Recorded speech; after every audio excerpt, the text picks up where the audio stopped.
মুসলিম হয়ে এখনো যারা চোখ বন্ধ করে আছে সেই সৌদি, কাতার, বাহরাইন, আমিরাতকে চূড়ান্ত হুঁশিয়ার করেছে ইরান। সর্বোচ্চ সতর্কতায় ইরান। প্রস্তুত আইআরজিসি, প্রস্তুত ইরানের সামরিক বাহিনী। ফিলিস্তিনিদের একমাত্র বন্ধু ইরান যুদ্ধের জন্যে প্রস্তুত। স্পষ্ট করে এসব মুসলিম দেশের শাসকদের ইরান বলেছে, আমেরিকার তল্পি বাহক হলেই মিসাইল গিয়ে পড়বে তাদের ওপর। সব দিক থেকে ইরানকে চাপে ফেলার চেষ্টা করা হলেও কোনো চাপের মুখেই মাথা নোয়াবে না পারস্য উপসাগরীয় দেশটি। নিজ দেশে সর্বোচ্চ প্রস্তুতি নিয়ে রেখেছেন সর্বোচ্চ ধর্মীয় নেতা আয়াতুল্লাহ আলী খামেনির দেশ। একের পর এক মহড়ায় মার্কিন হামলা ঠেকাতে প্রস্তুত ইরানের Islamic revolutionary guard corps IRGC.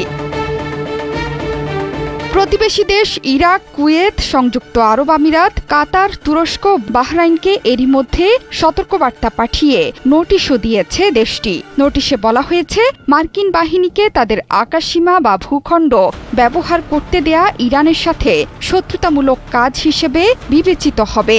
এ ধরনের কাজ তাদের জন্য গুরুতর পরিণতি বয়ে আনবে বলেও হুঁশিয়ারি উচ্চারণ করেছে তেহরান।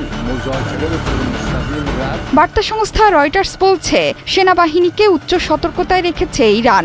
এমনকি মধ্যপ্রাচ্যে মার্কিন ঘাঁটি থাকা প্রতিবেশী দেশগুলোকে সম্ভাব্য মার্কিন হামলাকে সমর্থন না করতে সতর্কবার্তা দিয়েছে তেহরান।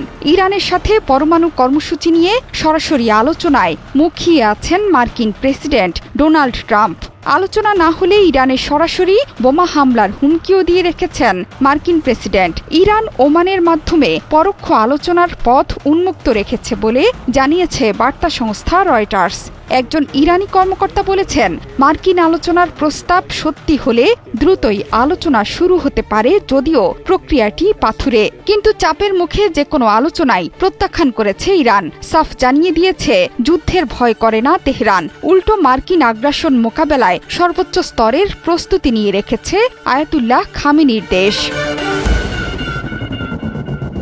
আলোচনার প্রস্তাবকে অর্থহীন বলেছেন ইরানের পররাষ্ট্রমন্ত্রী আব্বাস আরাকচি। শুধু তাই নয়, এর আন্তরিকতা নিয়েও প্রশ্ন তুলেছে দেশটি। তিনি বলেছেন, আপনি যদি আলোচনা চান তাহলে হুমকি দেওয়ার কি অর্থ? আর তাই যে কোনো সরাসরি আলোচনার প্রস্তাব বাতিল করে দিয়েছে তেহরান। আর সর্বোচ্চ সতর্কতামূলক সব ধরনের পদক্ষেপও নিয়ে রেখেছে ইরান।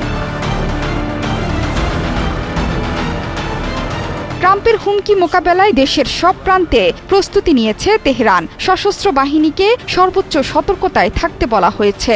শুধু তাই নয়, মিসাইল সিটিও প্রস্তুত রেখেছেন আয়াতুল্লাহ খামেনির দেশ। পশ্চিমাদের দিক থেকে হামলা হলে তার জবাবে কয়েক গুণ বেশি আঘাত হানবে তেহরান। সম্প্রতি এমনই হুঁশিয়ারি দিয়ে যাচ্ছে ইরানের কর্তা ব্যক্তিরা। জোহরা চৌধুরী সেতু, ৭১।